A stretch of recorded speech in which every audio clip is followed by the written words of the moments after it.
পেশেন্টরা এসে আমাদের কাছে জিজ্ঞেস করেন যে ডাক্তার সাহেব আমার তো ডায়াবেটিস হয়েছে, তো ডায়াবেটিস নিয়ন্ত্রণের সঠিক এবং সহজ উপায়টা কি?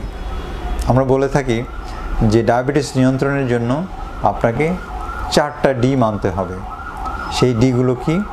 একটা হচ্ছে ডায়েট, মানে আপনার ওজন এবং উচ্চতা অনুযায়ী একজন ডায়াবেটিক রোগী হিসেবে আপনার যে পরিমাণ খাদ্য গ্রহণ করা উচিত, এবং একটি সুষম খাদ্য আসলে ডায়াবেটিক রোগীকে গ্রহণ করতে হয়, সেটা হচ্ছে যে ডায়াবেটিস কন্ট্রোলের মূল মন্ত্র।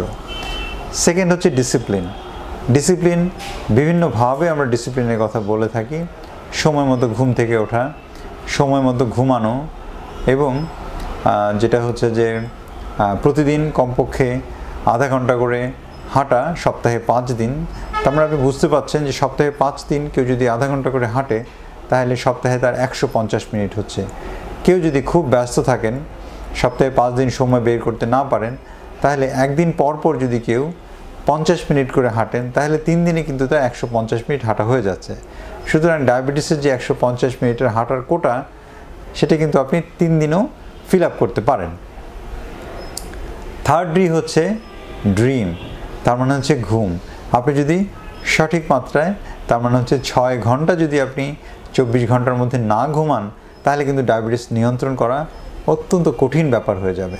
ভাইরাস প্রতিরোধে ব্যবহার করুন গেট ওয়েল মাস্ক। 99 ভাগের অধিক ভাইরাস ও ব্যাকটেরিয়া প্রতিরোধী, মেল্ট ব্লোন সহ 3 লেয়ার বিশিষ্ট get well face mask, virus প্রতিরোধী দেয়াল। সেজন্য আমরা বলি যে কমপক্ষে 6 ঘন্টা যদি আপনি ঘুমান, তবেই কিন্তু সুগারটা আপনার নর্মাল থাকবে। না হলে অনেক ওষুধ, অনেক ইনসুলিন দিয়েও কিন্তু দেখা যায় অনেক সময় ডায়াবেটিস নিয়ন্ত্রণ করা যায় না। উল্টো হৃদরোগ এবং ব্রেন স্ট্রোকের ঝুঁকি কিন্তু অনেক বেড়ে যায় যারা কম ঘুমান। সুতরাং এই যে ড্রিম, যেটাকে আমরা 4Dর মধ্যে একটা ডি বলছি ড্রিম, সেটা কিন্তু আপনাদের ফিল আপ করতে হবে। আরেকটা হচ্ছে সর্বশেষ ডি, যেটা সেটা হচ্ছে ড্রাগ। দেখেন আমরা কিন্তু ড্রাগের কথা বললাম, ওষুধের কথা বললাম, কিন্তু সর্বশেষে তার মানে হচ্ছে ডায়েট, ডিসিপ্লিন এবং ড্রিম, এইগুলো কিন্তু একদম মূল চিকিৎসা। এই চিকিৎসা না করে কিন্তু আপনি ঔষধে যদি যান তাহলে কিন্তু ঔষধ ফেল করবে এবং আপনার ডায়াবেটিস কন্ট্রোল হবে না। সেজন্য আপনাকে এইগুলো করে তারপর আপনাকে ঔষধ নিশ্চিত করতে হবে। এবং ঔষধের মধ্যে নানান রকম ঔষধ রয়েছে। তার মধ্যে হচ্ছে যে মুখে খাওয়ার ট্যাবলেট রয়েছে, আর রয়েছে ইনজেকশন।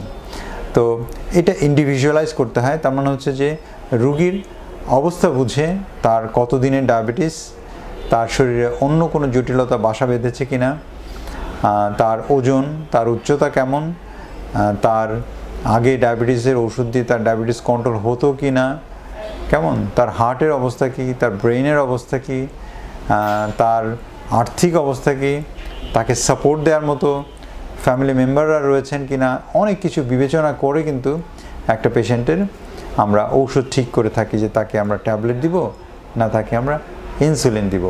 তো এই যে সিদ্ধান্তটা, এটা আসলে আমরা রুগীর সাথে কথা বলে একটা কনভারসেশনের মাধ্যমে জয়েন্ট একটা ডিসিশন নিয়ে থাকি, এবং তবেই আমরা দেখি যে পেশেন্ট যদি কনভিন্স থাকে এবং পেশেন্ট যদি অ্যাগ্রি করে, তবে কিন্তু আমরা দেখি যে চিকিৎসাটা সাকসেসফুল হয়ে ওঠে।